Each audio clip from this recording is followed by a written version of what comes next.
사람이 살아가는데 세 가지 유형이 있습니다. 첫 번째는 쾌락지향적인 삶입니다. 우리가 이 쾌락이라는 것이 대체로 우리의 마음을 한순간에 즐겁게 합니다. 그러나 똑같은 것을 우리가 반복적으로 하면 아주 따분합니다. 그래서 더 쾌락의 강도를 크게 해야지 더 즐거워지고, 결국은 그 강도를 높이다 보면 쾌락 때문에 망하게 됩니다. 마약이라든지 노름이라든지 뭐 다 그렇게 해서 망하죠. 두 번째, 권력지향적인 삶이 있잖아요. 권력을 가지고 있으면 뭐 다 통하지요. 그러나 그 권력이 오래가지 못합니다. 내 손에 칼을 잡고 있을 때는 아무거나 내가 벨 수도 있고 쳐낼 수도 있지만, 그 칼이 남의 손에 들어갔을 때 내가 잡았던 칼, 그 칼로 내가 찔립니다. 그래서 권력을 놓지 않으려고 합니다. 권력을 잡고선 그것 때문에 한 맛을 봤기 때문에 놓았던 권력을 다시 잡고자 몸부림칩니다. 세 번째에 의미지향적인 삶이 있습니다. 그것은 남들이 알아주든 못 알아주든 상관없습니다. 그 가치관이 중요하기 때문에 그 가치관이 주는 것, 그것으로 내가 만족함을 누릴 수 있어요. 아프리카에 가 있는 의사들 봉급 없이 고생 죽어라 하고 하는데도 그 일을 해요. 의미가 중요하기 때문에 다른 사람이 누리지 못하는 그 소중한 의미 안에서 내가 새로워진 날마다 기쁘게 할 수가 있어요. 우리가 살아감에 있어서 나는 어떤 삶을 지향하고 있는가 깊이 고민하고 성찰해야지 후회 없는 삶을 삽니다. 김동인의 무지개라는 소설이 있는데요, 소년이 무지개가 그 앞에 있어서 그걸 잡으러 간다고 잡으러 가면 자꾸 도망갑니다. 나중에는 무지개를 결국은 잡을 수가 없다는 것을 깨닫게 되었을 때는 많은 시간과 많은 노력과 많은 땀 흘림이 다 헛된 것이. 그래서 내 앞에 있는 무지개를 잡는 것보다 내 안에 무지개를 가지고 사는 것이 더 중요하지요. 오늘 하나님께서는 이렇게 우리에게 말씀하십니다. 만일 안식일에 내 발을 금하여 내 성일에 오락을 행하지 아니하고 안식일을 일컬어 즐거운 날이라 여호와의 성일을 존귀한 날 하기를 존귀하게 여기고 내 길로 행하지 아니하면 내 오락을 구하지 아니하며 사사로운 말을 하지 아니하면 내가 여호와 안에서 즐거움을 얻을 것이라. 세상이 주는 오락과 비교할 수 없는 하나님이 주시는 즐거움이 있다는 것이죠. 오늘 본문의 만일, 참 귀한 말씀입니다. 제가 이 낮설교는 원문 설교를 잘하지 않는데요, 본문 설교, 주일 저녁 예배는 원문 본문 설교를 제가 합니다만 낮에는 신앙의 편차들이 크기 때문에 원문 설교를 잘하지 않습니다만 오늘은 너무 중요한 말씀이기 때문에 원문 설교를 합니다. 만일 내가, 여러분, 우리가 어떤 상대방과 얘기할 때에 선생님, 만일 이 제품을 써주시면 하고 얘기합니다. 아버지가 아들을 불러놓고 아들아, 만약에, 부부지간에도 한참 생각했다가 여보, 만일, 이렇게 이 화두어 만일이라는 것이 그 마음에 간절함이 깊이 배어 있을 때에 이 만일이라는 단어를 쓰죠. 그냥 만일이라는 말, 만약이라는 말 쓰지 않습니다. 저 북극에 가면은 빙하가 둥둥 떠다니는데 겉에는 조그만 봉우리가 나와 있습니다. 그 밑에는 엄청난 큰 양의 얼음 덩어리가 있습니다. 만일이라고 얘기를 끄집어냈을 때에 그게 빙하의 윗부분, 물 수면 위에 나와 있는 부분 정도니까 하나님 마음의 간절함, 하나님 마음의 애틋함이 얼마나 크게 그 밑에 있는가를 우리가 알 수 있습니다. 여러분, 오늘 예배 시간에 우리 각자에게 하나님의 음성이 들려지길 바랍니다. 만일 내가, 이 음성을 우리가 들으면 하나님의 사랑에 물밀듯 찾아오는 거예요. 그 아들을 아끼지 아니하고 십자가상에 우리에게 내어주신 어찌 그 아들과 함께 우리에게 좋은 것을 주지 않겠느냐고 로마서 8장에서 말씀하시는데요, 십자가의 그 사랑 앞에서 하나님 우리에게 만일 내가, 오늘 본문은 신학적으로 제3 이사야서라고 그럽니다. 1 이사야서를 40장까지, 그리고 제2 이사야, 제3 이사야를 41장에서 66장까지 다시 갈라가지고 이 58장은 제3 이사야서라 그러는데, 이사야서의 두루마기에 더 첨가되었습니다. 예언자와 선지자의 그 예언이 더 첨가되었는데요, 이게 언제 첨가되었는가? 바벨론 포로에서 돌아왔을 때에 하나님의 음성이 더 첨가되었다는 거예요. 바벨론 포로로 돌아왔을 때에 우리가 한번 생각해 보세요. 조상들이 하나님을 잘못 섬겼다. 그래서 포로가 되어서 그 후손들이 엄청난 고생을 합니다. 10살 때 잡혀간 할아버지가 80되어서 오니까 땅이 아주 황폐해버렸어요. 그렇게 큰 솔로몬 때 지은 성전은 흔적도 없이 사라져버리고 70년 동안 황무한 땅에, 참 기가 막히잖아요. 그리고 아버지는 바벨론에 와서 세상을 먼저 떠나고 그 아버지의 신앙을 이어받아가지고 중년이 된 신사들, 10대 청소년들, 이들이 왔을 때 너무 실망하잖아요. 그렇게 황폐한 황무지 앞에서도 하나님이 만일 내가 안식일을 잘 지키면 높은 곳에 올리고 큰 기업이 되게 하겠다 하고 하나님이 말씀하시는 거예요. 여러분, 우리에게 이 축복이 있기를 바랍니다. 내 눈앞에 펼쳐지는 황무지보다, 현실보다 더 크신 하나님께서 우리에게 만일 내가, 이 음성이 들려지는 한 아무리 황무지 같은 곳에서도 승리의 역사가 있게 됩니다. 왜냐하면 하나님의 그 애틋한 사랑이 크기 때문입니다. 만일 안식일 문제죠. 만일 안식일에 내 발을 금하여. 이 발을 금한다는 것은 발을 아주 족쇄 채운다는 의미가 아니고요, 원문은 휴고 그래서 갔다가 돌아오는 거예요. 갔다가. 아침에 낚시하러 그냥 낚시 도구를 잔뜩 챙겨가지고 트렁크에 실어가지고 둥 하고 갔다가 돌아오는 거예요. 마음의 육체의 소욕은 그렇게 낚시하고 싶지요. 그러나 영이 오늘은 주일이야, 오늘은 안식일이야, 이래서 깨닫고 핸들을 돌려가지고 다시 오는 것, 이게 휴고입니다. 우리가 사람이 그냥 모든 발을 움직이지 못하도록 이렇게 그냥 묶어놓는 뜻이 아니라, 내가 하나님의 뜻과 반하여 갈 때에 하나님이 말씀하셔서 그걸 돌아오게 되면, 할렐루야, 그때 하나님께서 너에게 평안을 주시고 즐거움을 주시고, 아멘을 좀 하십시오. 하나님이 저는 승리가 있게 하여 주시옵소서. 높은 곳에 너를 세울 거라고 하나님 그렇게 약속하시는 거예요. 사도 바울이 뭐 다 배울 거 다 배운 사람입니다. 뭐 박식한 사람이요, 그에게는요. 근데 부활하신 주님을 만나고 난 다음에 모든 것이 다 지각이 변동되어 가지고 쟁반이 엎어지듯이 그의 삶이 완전히 달라졌어요. 그래서 그가 성령을 쫓아 행해야 됩니다. 육체의 소욕과 성령의 소욕이 두 가지가 우리 마음에 항상 있는데, 육체의 소욕은 성령을 거스립니다. 성령은 육체를 거스리고, 이 둘이 서로 대적함으로 우리 소원을 이루게 못하게 이렇게 하십니다. 그러므로 우리는 성령을 쫓아야 됩니다. 이렇게 갈라디아서 5장 16절에서 말씀하셨어요.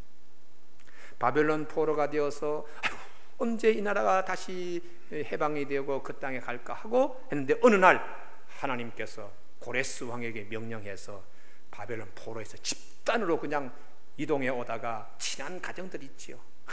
뭐 친척 이상으로 그냥 다시 돌아오는 길에서 만나서 친한 식구들도 있고 이웃도 생기고, 그런데 와서 보니까 황무지 땅이었습니다. 그리고 어느 가정에서는 그 황무지에다가 집을 열심히 그냥 일구어가지고 밭도 일구고 집을 갖다 건사하게 했는데, 소문이 들려서 오늘 우리 거기나 한번 구경 갈까 하고 길을 나섰다가 오늘은 안식일이네 하고 나귀와 낙타를 길을 돌려서 하나님 앞에 오며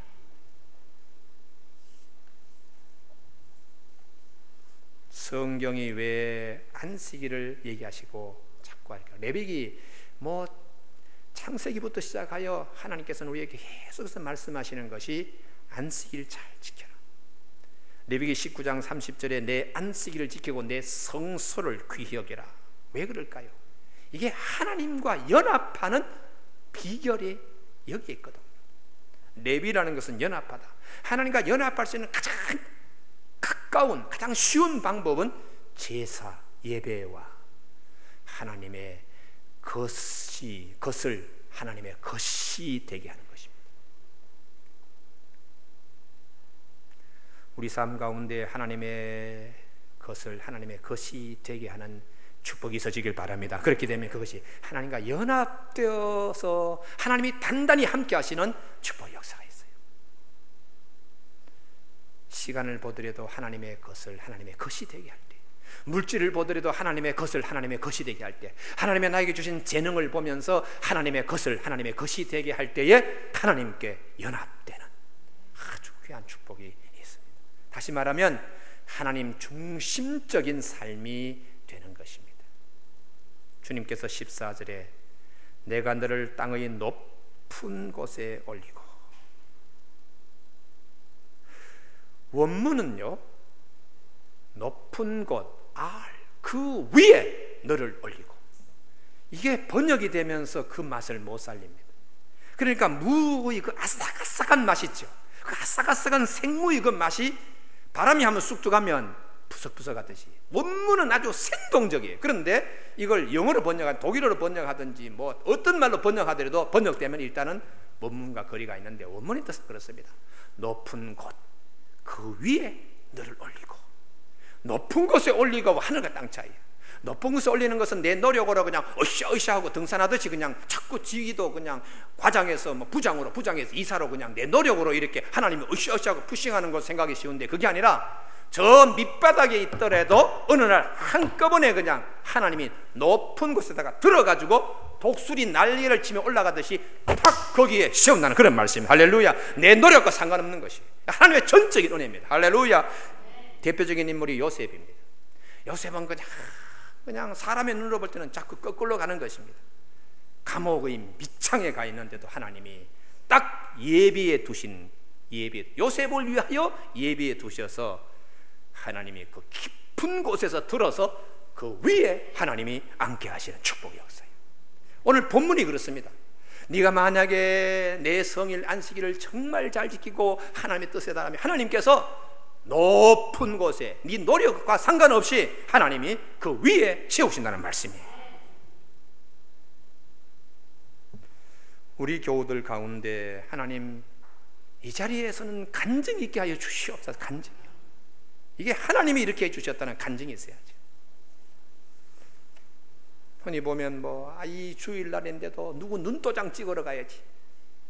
주일보다 더 귀한 것이 어디 있는데, 누구 사람의 결혼식 무슨 눈도장 찍어가지고 과장해서 부장으로 진급하겠다고, 부장에서 이사로 진급하겠다고 그런 분들 참 제가 볼 때는 한심한 거요. 하나님께서 사람 눈치 보지 않고 하나님 앞에 얼굴을 구하면 하나님이 해 주실 터인데, 이 믿음을 가지고 우리가 살아가야 되잖아요.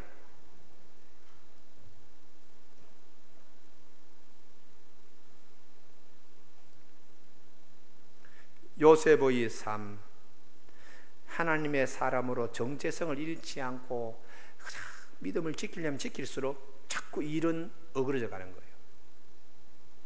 감옥으로 들어가고 그냥 오해받고요. 그러나 하나님이 딱 애굽의 법에 만 30세가 되면 총리의 자격이 있는 나이가 딱 되었을 때 하나님은 조금도 착오 없이 바로의 꿈을 훅 불어넣어가지고 요셉으로 하여금 그 꿈을 해몽하게 해서 하나님이 이미 예비해 두신 곳, 이게 그 높은 곳 그 위에라는 뜻입니다. 내가 만든 것이 아닙니다. 내가 내 스스로 개척하여 내 스스로 그냥 높은 산을 갖다가 내가 등산하듯이 이렇게 하는 것이 아니라 하나님이 딱 예비해 두셨다가 들어서 그 위에 이렇게 세워주신다는 말씀이죠. 기가 막힌 말씀이잖아요. 오늘 여러분 가슴에 이 말씀으로 뜨거워지길 바랍니다. 야, 내 삶에 이런 하나님의 기쁜 소식이 어딨나? 예수님 때문에 누릴 수 있는 소식이잖아요.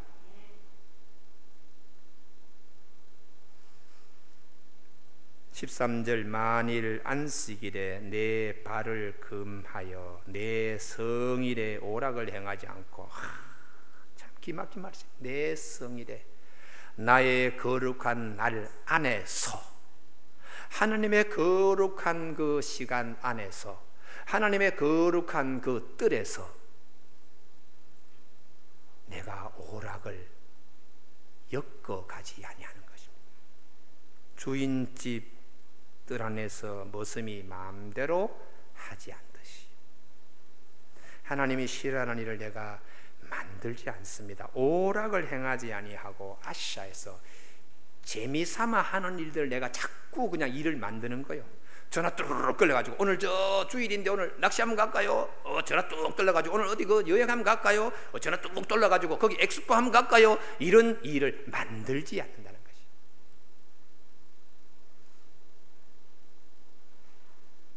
쾌락을 만들어내지 않고 쾌락지향적인 삶에서 내가 동떨어져 있는 것입니다.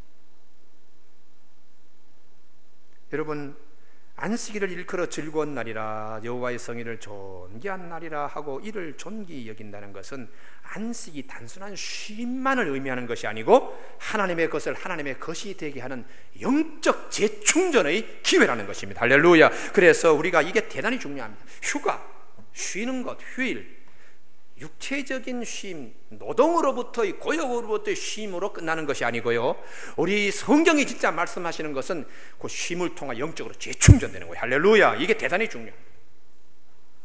뭐 주일 하루 그냥 이렇게 빼먹고 저 동해안 그 아침 일찍 출발해 가지고 뭐 가서 하고는 저녁 할 때는 파김치가 되어 가지고 그건 쉬는 게 아니에요. 그건 고역을 치르는 것입니다.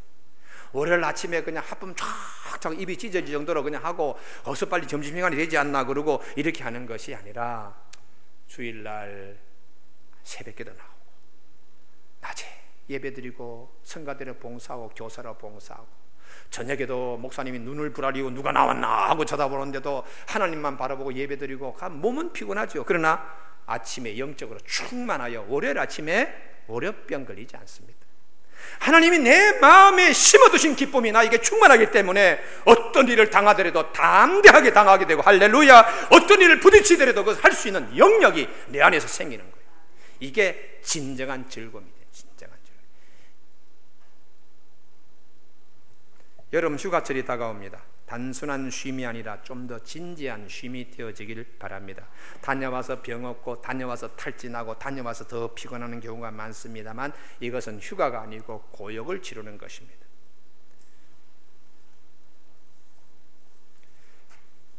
수련회에 참석하면 영적으로 충만하게 되고요, 부흥회에 참석하면 영적으로 충만하게 되고, 하나님의 자리에 내가 예배드리며 참여할 때 하나님이 나에게 주시는 영적의 충만함이 있습니다. 그래서 내 길로 가지 행하지 아니하고 내 길 마음대로 그냥 하고 싶은 대로 이렇게 일을 만들어 가지 않고 내 오락을 구하지 아니하며.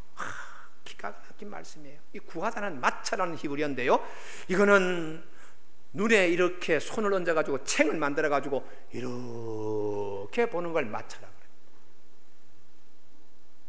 어디 좀 재밌는 거 어디 없나 하고 눈을 갖다가 손에 이렇게 얹고는 황무지 같은 땅에서도 뭐 좀 놀만한 거 없나 하고 이루고 있는 거, 이런 짓거리를 하지 아니하면, 여러분 그때에 하나님이 주시는 것이 무엇인가? 14절인데요, 내가 여호와 안에 즐거움을 얻을 것이라. 원문에 하나 빠진 번역이 있습니다. 그때에 내가 여호와 안에서 즐거움 얻을 것이라.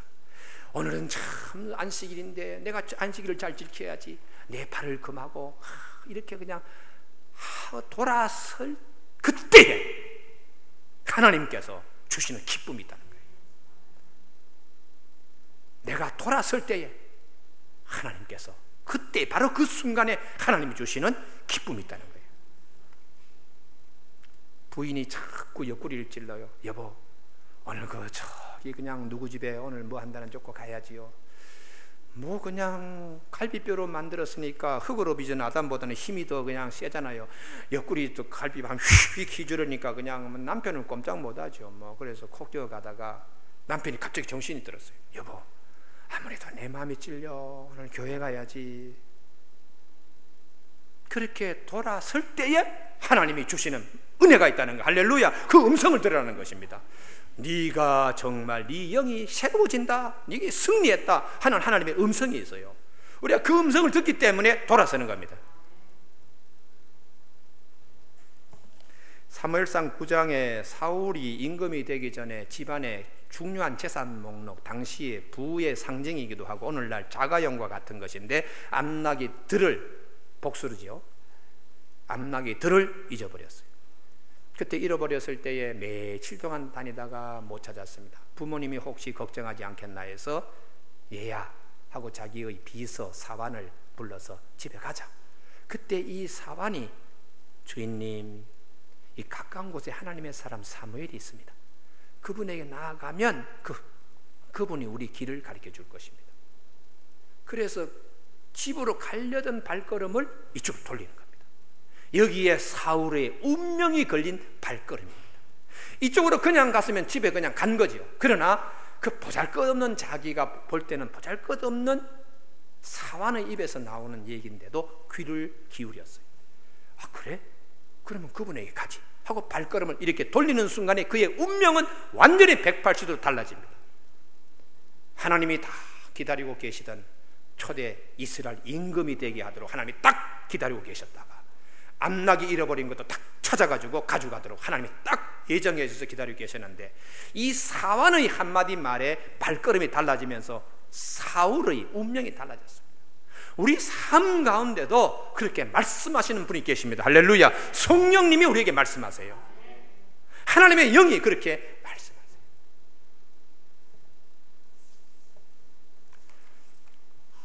만일 안식일에 내 발을 금하여 내 성일의 오락을 행하지 아니 안식일을 일컬어 즐거운 날이라 여호와의 성일을 존귀한 날이라 하여 이를 존귀하게 여기고 내 길로 행하지 아니하며 내 오락을 구하지 아니하며 사사로운 말을 하지 아니하면.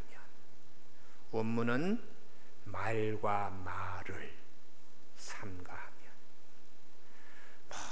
우리가 주로 보면 사람의 말이 많습니다. 사람의 말이 숲을 이루고 사람의 말이 바다를 이루는데 사람의 말이 아무것도 못해요. 우리는 한마디 들어도 하나님의 음성을 들어야 합니다. 할렐루야. 그분의 말씀이 우리 가운데 심겨져야 돼요.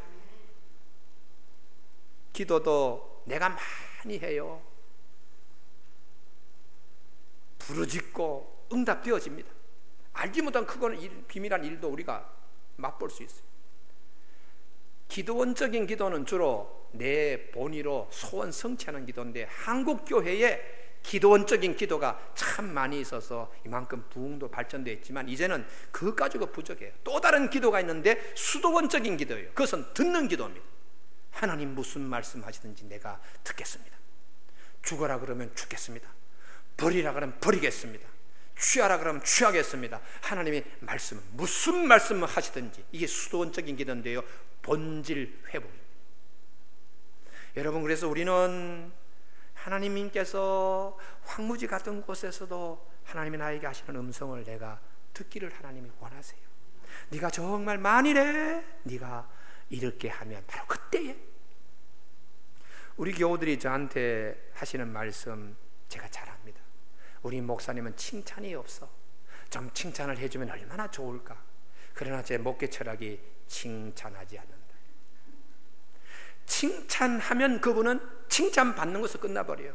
오늘 권사님 봉사하셔서 고생하셨습니다. 권사님의 손이 정말 많은 사람의 입을 즐겁게 해주셨습니다. 권사님 감사합니다. 그분은 그 칭찬 듣는 순간에 하나님이 권사님에게 들려주신 음성이 차단됩니다.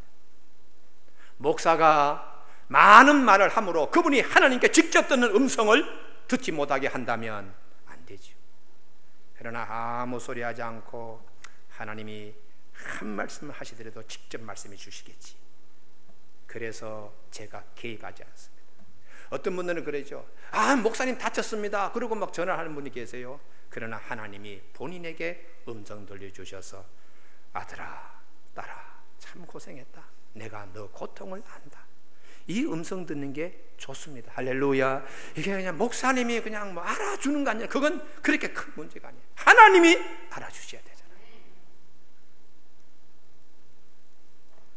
사사로운 말을 하지 아니하면 사람들이 말 사는 숲에 우리가 거기서 있는 것이 아닙니다. 하나님께서 나에게 들려주시는 음성, 그걸 내가 듣는 것이에요.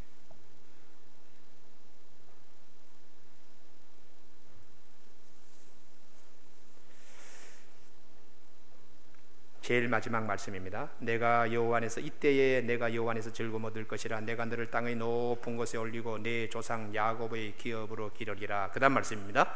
원문은 왜냐하면 여호와 입의 말씀이기 때문에, 하나님의 언약이기 때문에. 왜냐하면 하나님의 언약, 하나님의 입에서.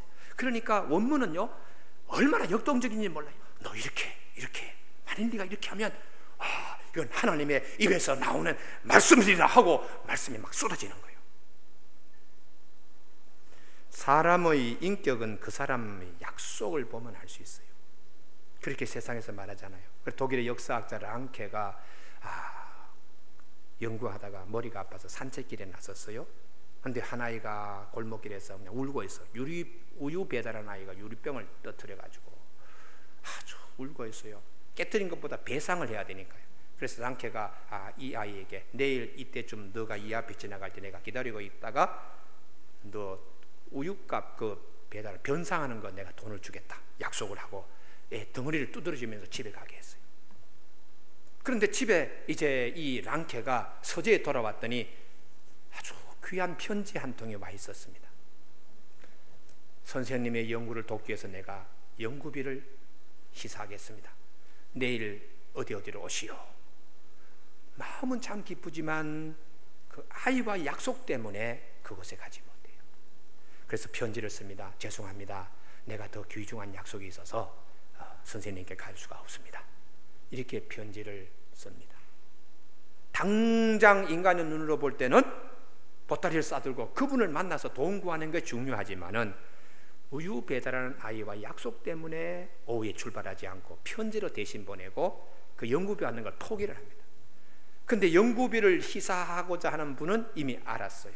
그 내용을 처음에는 몰랐는데 사정을 나중에 들어보니까 우유 배달하는 아이와 약속, 이게 얼마나 귀하게 여기는지, 그 약속을 지키는 이분에게 내가 연구비를 더 드려야 되겠다. 그래서 처음에 약속했던 것보다 더 많은 돈을 후원했다는 유명한 실화가 있죠. 하나님의 약속의 말씀이라는 것입니다. 할렐루야. 그래서 하나님의 입에서 나오는 약속의 말씀. 교회 여러분, 하나님은 약속하신 대로 반드시 하시는 분이세요. 이스라엘 백성이 애굽 땅에 있을 때에 200만 명을 무슨 힘으로 일시에 노예 해방시킬 수 있습니까? 세계 역사에서 한 시간에 한꺼번에 200만의 노예를 풀어낸 일은 없습니다. 출애굽밖에 없습니다. 링컨 대통령이 남북전쟁이 1854년 일어났습니다. 노예 때문에 일어났습니다. 그러나 미국에서 노예 해방된 것은 지금까지도 100% 되지 못했어요. 인류 역사에 200만 명을 한꺼번에 풀어낸 일은 출애굽 하나밖에 없어요. 하나님이 약속하셨기 때문에. 가나안, 애굽 땅에서 가나안 땅 옮기는 중간에 지작물이 있습니다. 홍해 바다가 있더라도 하나님이 길을 여시고, 광야에 있더라도 하나님이 그걸 거쳐서 심으시는 하나님이시요, 40년이 걸려도 하나님은 이루시는 하나님이십니다. 하나님의 약속은 그렇게 심어집니다. 교회 여러분, 13절 말씀, 만일 안식일에 내 발을 금하여 내 성일의 오락을 행하지 아니하고 안식일을 일컬어 즐거운 날이라 여호와의 성일을 존귀한 날이라 하여 이를 존귀하게 여기고 내 길로 행하지 아니하며 내 오락을 구하지 아니하며 살아온 말을 하지 아니하면 내가 여호와 안에 즐거움을 얻을 것이라. 내가 너를 땅의 높은 곳에 올리고 내 조상 야곱의 기업으로 기르리라. 왜냐하면 여호와 이의 말씀이기 때문에 이 말씀이 우리 마음에 깊이 새겨지는 온 교우들이 다 되시길 주님의 이름으로 축원합니다. 기도하시겠습니다.